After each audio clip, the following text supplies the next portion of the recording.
Mario Rivadulla presenta Teledebate con Ramón Reyes y Alex Jiménez. Informativo, orientador, veraz. Muy buenas noches, sean todos bienvenidos a Teledebate y Noticias 16. Hoy tenemos un programa muy especial y por consiguiente vamos a alterar el esquema de este espacio para darle más tiempo a nuestro invitado especial. El pensamiento de este día dice así: trabajar en la enseñanza supone aprender todos los días. Esta es una reflexión de José Vasconcelos. Recuerden que estamos llegando a todo la teleaudiencia nacional a través de este canal y los canales 16 de Tricón, 17 de Wintelecom, 18 de Claro y una red de 35 telecables en el interior del país. Bien, bueno, pues nos complace muchísimo recibir en Teledebate a una vieja y apreciada amistad con él y con su familia, el licenciado Federico Cuello Camilo, diplomático de carrera. Él ha rendido muy valioso servicio al país con un meritorio desempeño de sus responsabilidades. Actualmente es embajador dominicano en el Reino Unido de Gran Bretaña e Irlanda del Norte, que es así como se llama completo, ¿no? Sí. Ese es el nombre completo. Aunque mucha gente le dice Inglaterra, otros dicen Gran Bretaña, nada más. Bueno, bien, bienvenido. Mira, muchas personas desconocen cuáles son las funciones realmente de un embajador. Consideran su conjunto. Tienen una idea un tanto superficial, yo diría que frívola de las mismas. Piensan que se trata de alguien cuya única misión es simplemente participar en las recepciones y en los cócteles, ver su imagen y su nombre en la prensa, en los medios de comunicación, y de vez en cuando pronunciar algún que otro discurso de compromiso, ¿no?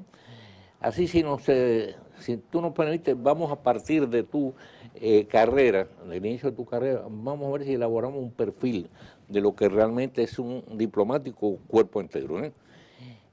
¿Cuándo fue que tú te iniciaste y cuál fue tu primer destino? Yo me inicié en la diplomacia como negociador comercial.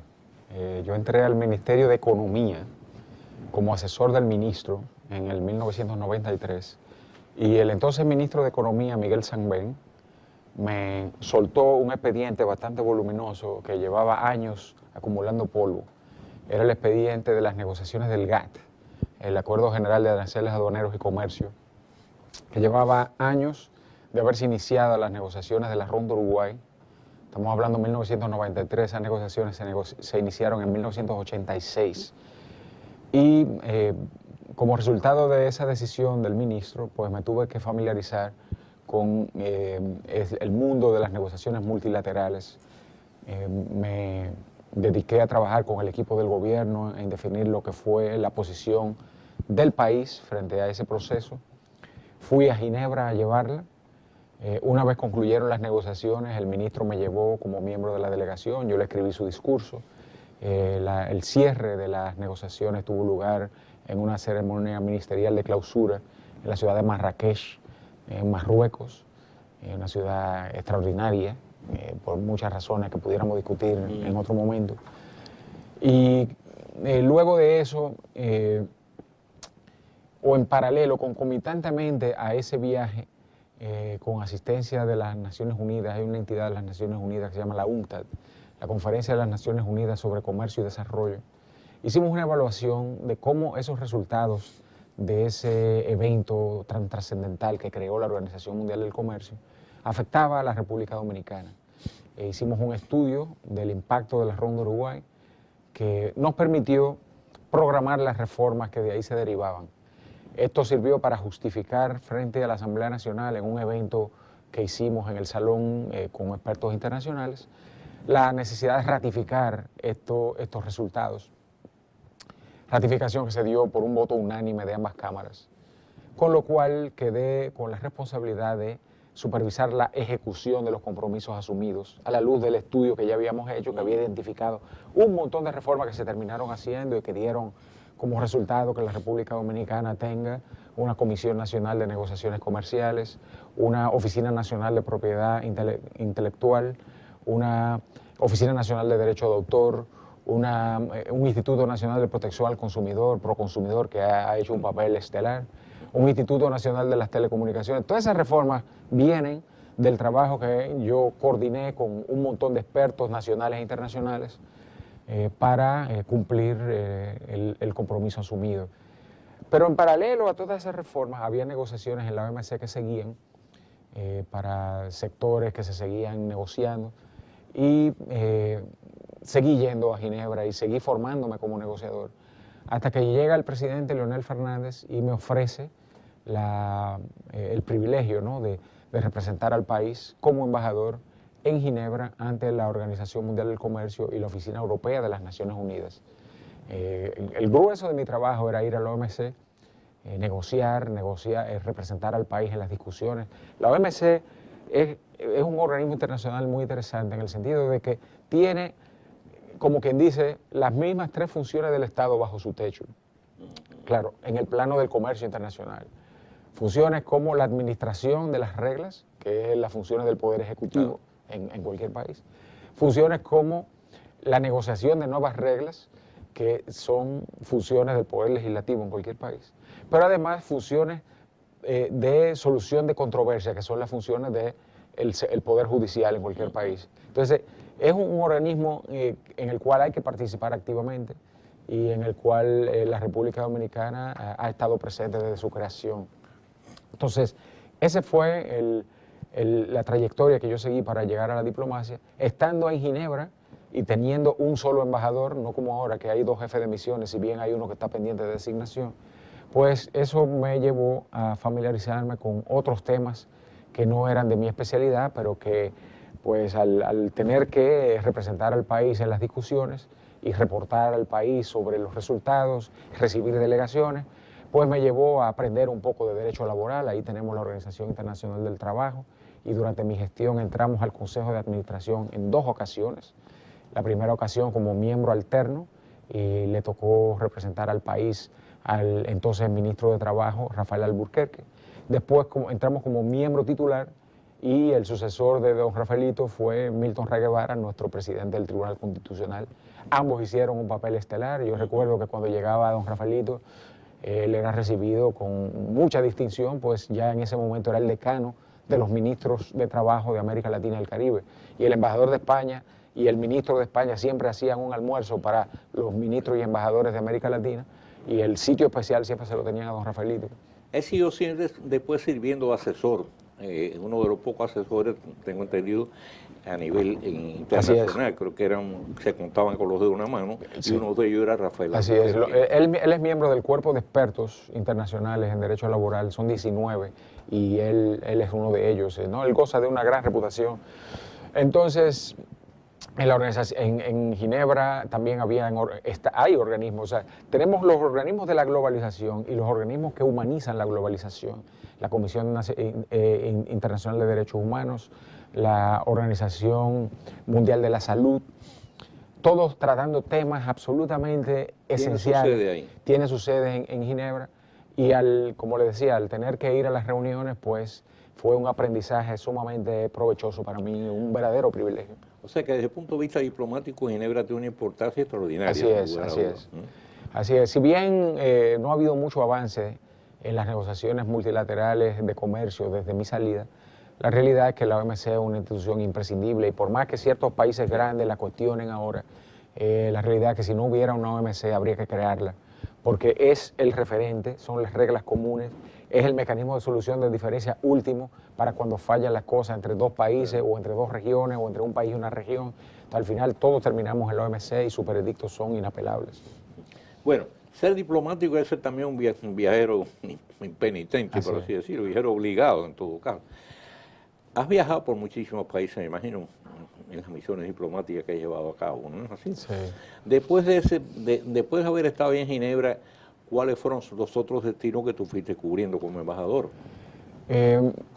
Después de Ginebra yo regresé a la República Dominicana y renuncié al cuerpo diplomático en protesta por la estrategia de negociaciones que se impuso en ese momento, estrategia que dio lugar a la adhesión a un acuerdo que no habíamos negociado, el famoso DERE-CAFTA, acuerdo que, si bien era imprescindible que el país formara parte, yo creo que la forma en que nosotros ingresamos al mismo fue la más desventajosa.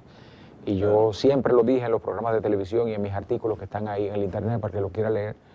Yo espero estar equivocado, pero este es un acuerdo que lo que va a crear es una situación de déficit perenne para la República Dominicana. Pasamos de tener una situación superavitaria a tener un déficit perenne porque nos abrimos totalmente a la economía más poderosa del planeta. ¿A cambio de qué? A cambio de que esa economía nos confirmara lo que ya teníamos con ellos.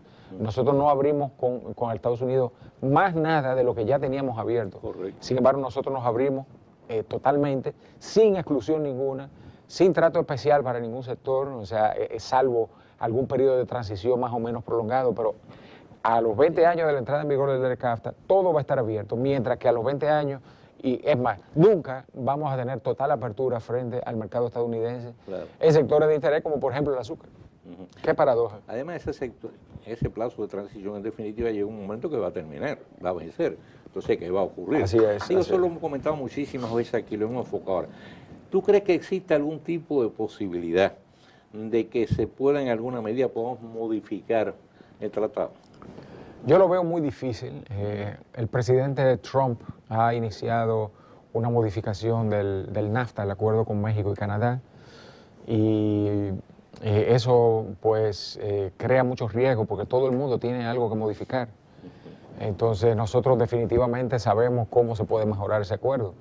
Claro. Pero al nosotros intentar mejorarlo, pues seguro que otros de sus miembros van a querer mejorarlo en un sentido que nos puede perjudicar. Entonces, es mejor malo conocido que bueno por conocer, ¿verdad? Como dice el refrán. Así mismo, con tu permiso, vamos a hacer una pausa y regresamos, ¿no?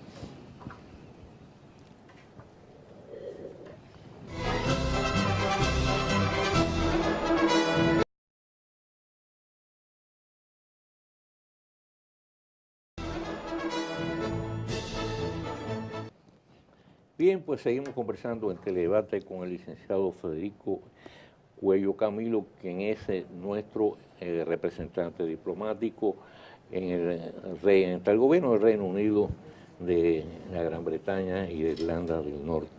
Bien, don Federico, normalmente se sirve, por ejemplo, los diplomáticos en los Estados Unidos sirven por medio de 3 años. Estaba diciéndome fuera de cámara que en el caso de República Dominicana son 4 años, ¿no? Sí. Pero que el presidente de la República tiene en ese caso la facultad o de extender o de acortar el periodo. Ahora, cuando ustedes le eligen un destino específico,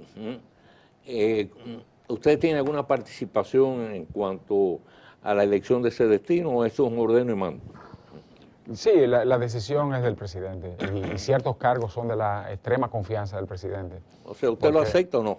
Exactamente. Usted me preguntó y yo comencé a responderle en el segmento anterior cuáles han sido mis destinos. Cuando volvió el presidente Leonel Fernández, yo participé en un equipo de campaña que teníamos y íbamos a los programas de televisión y pasábamos los puntos de vista, ¿no?, de lo que era el programa de gobierno del PLD en ese momento, sin ser del PLD. Pero la realidad es que hubo mucha coordinación en esa época y como resultado del trabajo que se hizo durante la campaña del 2004, el presidente Fernández me mandó a decir que yo quería hacer. Y yo le dije, mire, presidente, viene una nueva negociación, el acuerdo de asociación económica entre los países del Caribe y los miembros de la Unión Europea. A mí me gustaría ser el embajador en Bruselas que los represente en ese proceso que yo espero que resulte más positivo para el país que el que acaba de concluir con el DERE-CAFTA. Y el presidente pues accedió a mi petición y eso redundó en un nombramiento por 4 años en Bruselas, que fue una experiencia realmente muy grata, porque me permitió trabajar con los países del Caribe en la negociación del EPA. Yo era miembro del Colegio de Negociadores del Caribe, yo era uno de los 4 negociadores principales y di la cara a nombre de la región en los dos de los 4 temas, servicios e inversiones. Los otros temas eran asuntos institucionales y comercio de bienes y agricultura. Fue una experiencia sumamente grata que resultó en el primer acuerdo entre dos regiones en el mundo, la región de la Unión Europea y la región del Caribe. Dos regiones que son muy desiguales, porque una representa el bloque de países más ricos del planeta, el principal mercado después de Estados Unidos, y realmente más importante que Estados Unidos en población, y tiene un altísimo nivel de vida. Y este mercado que, bueno, incluye países que están muy bien, como Barbados, como Bahamas, pero incluye el único país menos adelantado del hemisferio, que es Haití, que tiene situaciones muy delicadas que no ha podido superar todavía. Es un acuerdo que refleja una asimetría entre las partes, que nos da un trato especial y diferenciado, que pone el comercio al servicio del desarrollo y no el comercio como un fin en sí mismo, como diría un neoliberal, ¿no? Hay que liberalizar y ya, y el resto viene por añadidura. Eso no es así. El libre comercio debe negociarse bien, y debe haber este tipo de mecanismos que nosotros logramos incluir en el acuerdo para que la transición nos lleve a un nivel de desarrollo y no nos cree una situación traumática como la que están viviendo nuestros productores agropecuarios frente a esta apertura que se les viene encima en un acuerdo que no los trató como ellos se merecían, en el caso del NAFTA, ¿no? Bueno, recientemente se celebró en Londres la Semana Dominicana, creo que fue la 5ª ocasión. Sí. Y hasta aquí llegó la información de que la participación suya, conjuntamente con la del presidente de la Dirección de Industria Campo de Moya, resultó muy exitoso, muy favorable para el país. Ustedes plantearon inclusive que es decir, que el comercio del Reino Unido en este caso tomara como punto de contacto y expansión de para el área del Caribe Santo Domingo, la República Dominicana, ¿no? Sí, nosotros, uno de los eventos fue la promoción de la República Dominicana como centro logístico de las Américas. Es una estrategia que goza del más amplio apoyo político, comercial, económico de los principales sectores del país. Y a mí me tocó representar en ese panel al director ejecutivo de la Autoridad Portuaria Dominicana, a don Víctor Gómez Casanova, quien por razones de último minuto se le hizo imposible participar. Él me envió su presentación. Le dije, Víctor, con mucho gusto yo hago tu presentación. Yo no soy periodista, yo no soy tan elocuente como tú, pero yo voy a tratar de hacer lo posible, ¿no? Y al final quedó muy bien y fue muy bien recibido. Y la realidad es que nosotros tenemos un gran potencial. Tenemos 15 puertos naturales, de los cuales 10 están operando y 5 son muy importantes. Esos 5 que son muy importantes representan casi 2 millones de toneladas métricas, ¿no? De carga. Lo que llama TEU, toneladas equivalentes, unidades de toneladas equivalentes. Y de esto el principal es el puerto de Caucedo. Este puerto ha llegado a tener una importancia primordial en la región, ha tenido un crecimiento realmente vertiginoso, está preparado para estos buques inmensos que pasan por el nuevo canal de Panamá. Y esto, junto con la localización geográfica que tenemos, la infraestructura vial que tenemos, la infraestructura de telecomunicaciones de la que gozamos, el sistema financiero estable, sólido y diversificado con que contamos, pues hacen del país un centro logístico natural para el transbordo de mercancías y para añadirle valor a esa mercancía que pasa por aquí, camino de otro sitio. La propuesta de ustedes, ¿qué tipo de acogida tuvo en este caso?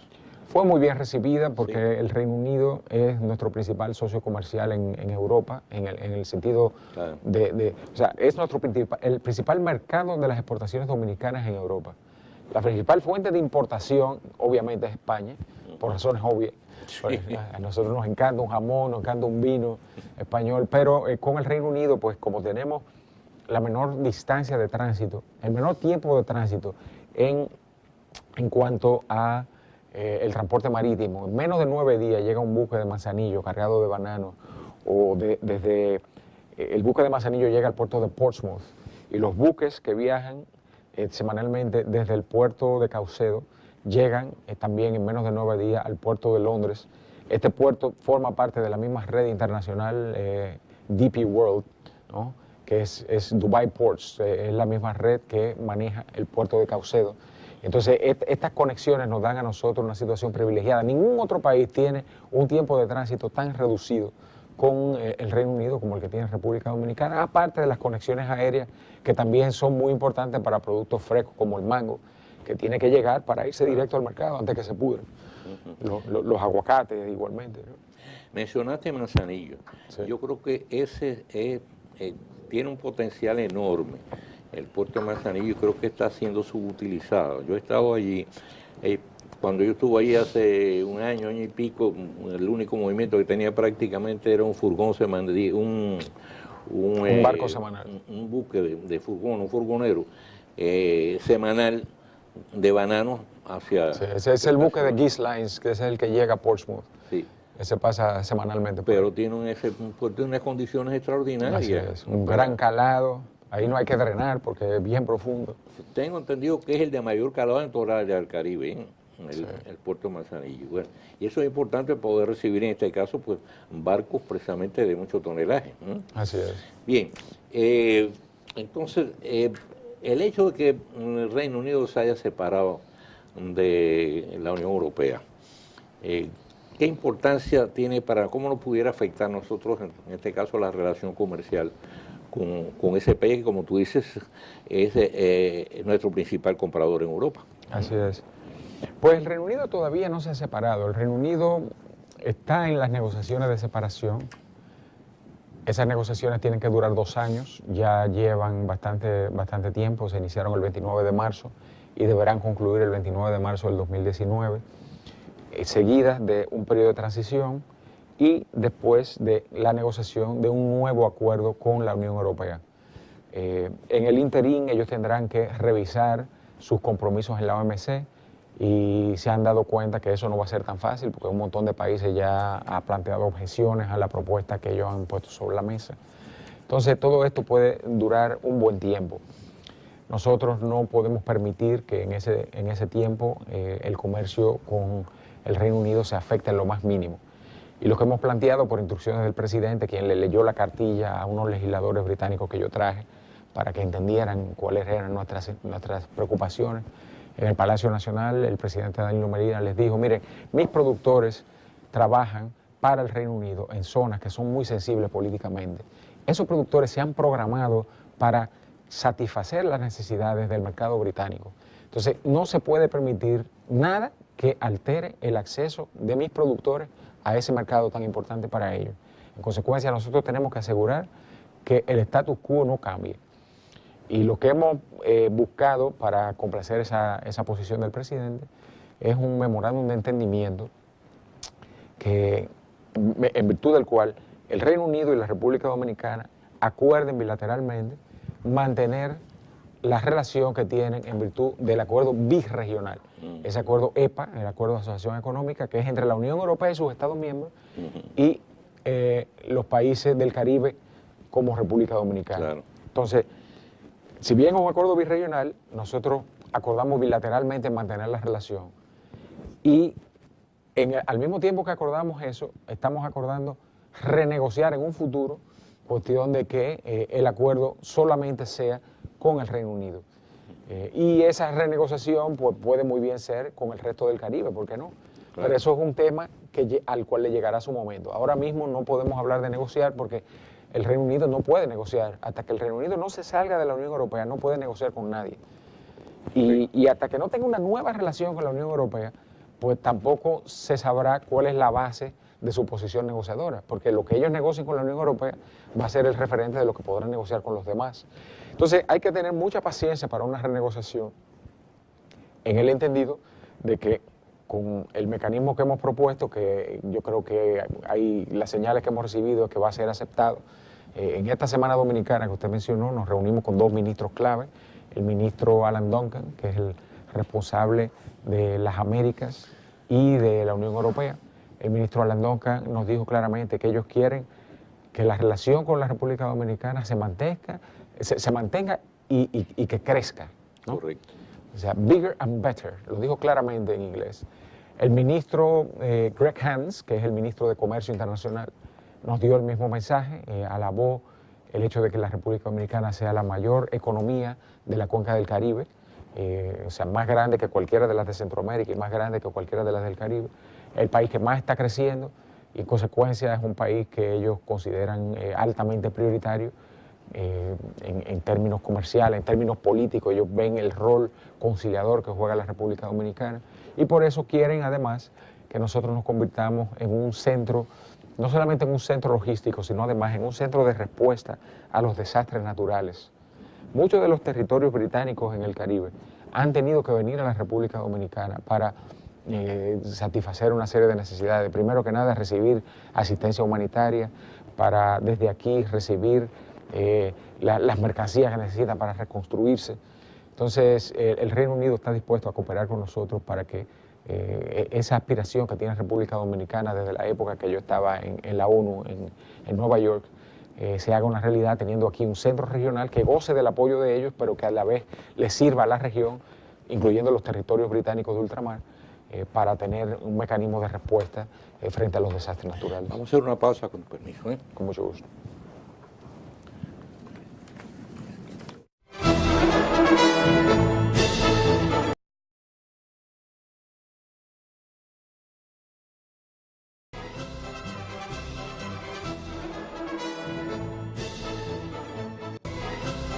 Bueno, pues seguimos esta conversación, ya estamos en los minutos finales de esta conversación con nuestro embajador ante el gobierno del Reino Unido, de Gran Bretaña, Irlanda del Norte, el licenciado Federico Puig.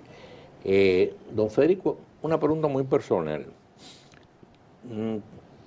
Desde el punto de vista psicológico, personal, me imagino que tiene que ser para usted un poco traumático el hecho de que no se pueden arraigar en un lugar específico, tiene que estar continuamente, lo están cambiando. Sobre todo me imagino que para la familia tiene que ser también un poco traumático, ¿verdad? Todos esos cambios, ¿verdad? De mudarse de un sitio a otro, ya cuando los muchachos están un poquito más crecidos, cambiarlo de colegio, se rompe la relación que uno va creando de amistades, etcétera. Entonces, bueno, claro, de compensación que del hecho de que uno conoce nuevos escenarios y conoce también nueva gente. Pero de todas maneras no le crea cierta sensación de desarraigo. Sin duda hay algo de eso, pero la realidad es que los cambios que me llegaron en momentos clave de mi carrera fueron cambios que resultaron ser positivos para los que en su momento se vieron afectados. En el año 2002, por ejemplo, cuando fui removido por presiones externas de mi cargo en Ginebra, mis hijos estaban muy tristes porque en efecto habían hecho muchos amigos en Ginebra, pero regresaron a República Dominicana justo en el momento en que se forma la identidad nacional del niño, en ese umbral de la adolescencia, 11, 12, 13 años. Entonces pasaron su adolescencia en República Dominicana y su identidad como dominicano no tiene la más mínima duda. Haber vivido 3 años en Ginebra les permitió aprender y dominar totalmente el francés. Ya habían crecido bilingües porque mi primera esposa es de nacionalidad estadounidense y les hablaba en inglés, yo le hablaba en español. Entonces ellos en la casa crecieron con los 2 idiomas. Sí, que ahora tienen en Ginebra aprendieron el francés y de Ginebra volvieron con los 3 idiomas perfectamente controlados. Entonces, después ya en Bruselas intentaron ingresar al sistema belga, pero el sistema belga es un sistema muy yo diría, muy estricto. Si uno no comenzó pequeñito en el sistema belga educativo, es muy difícil llegar a mitad y integrarse a un bachillerato. Entonces, tuvieron que regresar a Santo Domingo y aquí terminaron su bachillerato. Entonces, ya estando yo en Bruselas, se graduó del bachillerato mi hija mayor y estudió en el Reino Unido y le fue súper bien. Y esa, bueno, despegó muy rápido porque es una niña muy disciplinada, muy trabajadora. El varón después llegó a la universidad, estando yo en Nueva York. Cuando me mandan a Londres, pues vino conmigo porque lo aceptaron en la Universidad de Nottingham. Y ahí siguió la trayectoria de liderazgo del modelo de la ONU. Él presidió su propio modelo de la ONU en Nottingham, aparte de ir a un montón de modelos de la ONU en todas las universidades de Europa. Entonces, realmente los cargos diplomáticos han resultado en oportunidades que mis hijos quizás no hubieran disfrutado si yo no hubiera tenido el privilegio de ser embajador. Así que, si bien sin duda ha habido traumas, Así es, sin duda ha habido traumas, pero yo creo que al final el resultado neto ha sido positivo para todos. Claro, le dan una perspectiva extraordinaria de vida y como es. tú dices, el nivel de cultura también se incrementa de manera significativa. Se mueven como peces en el agua los tres y son ciudadanos del mundo, Exacto. ciudadanos globales que están totalmente integrados, con amigos por todas partes. Y bueno, ahí están los resultados. Yo creo que le van a dar mucho a esta sociedad también, yo espero. Qué bien. De pasada dijiste que se habían removido en el año 2002 por presiones externas. Sí, no, eso es un secreto a voces. Hay un gran país muy importante para las relaciones bilaterales que decía que la tarea que yo había asumido en Ginebra era contradictoria con la relación bilateral que ellos esperaban tener con República Dominicana y que quizás era conveniente un traslado de ese embajador tan difícil que tiene República Dominicana en Ginebra, que tenía en ese momento República Dominicana en Ginebra, para que República Dominicana, por ejemplo, ingresara en el DERECAFTA, para que República Dominicana, por ejemplo, disfrutara de cooperación bilateral. Y en consecuencia, pues se me explicó la situación y dije, bueno, hay una cosa que se llama el interés nacional, la razón de Estado. Y si por un cambio de posición hay que cambiar un embajador, pues yo no voy a ser quien me voy a poner. Todo lo contrario, ahora yo lo que no quiero es que me dejen en el aire, pero en efecto me dejaron en el aire, pretendieron dejarme con el carguito de embajador adscrito, que eso pues era totalmente insultante, porque implicaba ir a cobrar un chequecito de 25,000 pesos sin dar un golpe, y yo no iba a ser el primer miembro de la familia Cuello en cobrar sin trabajar. Yo presenté mi renuncia y entonces me dediqué desde fuera, en programas de televisión, en mi columna en el Caribe, a decir las cosas como eran y lamentablemente predecir lo que terminó pasando con ese acuerdo que no ha beneficiado realmente a la República Dominicana como debió de haberlo beneficiado si se hubiera negociado bien el DERECAFTA. Efectivamente, así ha sido. Bien, ¿cuándo partes de nuevo para continuar tu misión diplomática en el Reino Unido? Parto el domingo. Esta semana vine a la República Dominicana a traer al vicerrector de la Universidad Harper Adams, que es una universidad muy importante del Reino Unido, la única universidad 100% agrícola, con la cual tenemos un importantísimo acuerdo de becas. Ahora se acaba de ampliar a 20 becas anuales.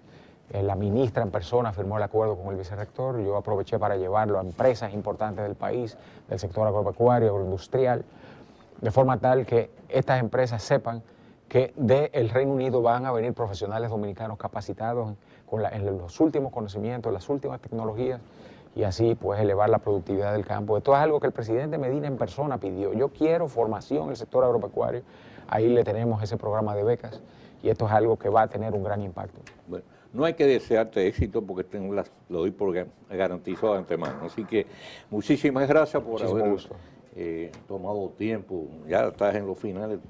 Imagino que lo has sacrificado de estar con tus padres, que siempre me hablan de ti con mucha admiración, con mucho cariño, para estar con nosotros aquí, con nuestra teleaudiencia, y te deseamos que tengan un feliz viaje.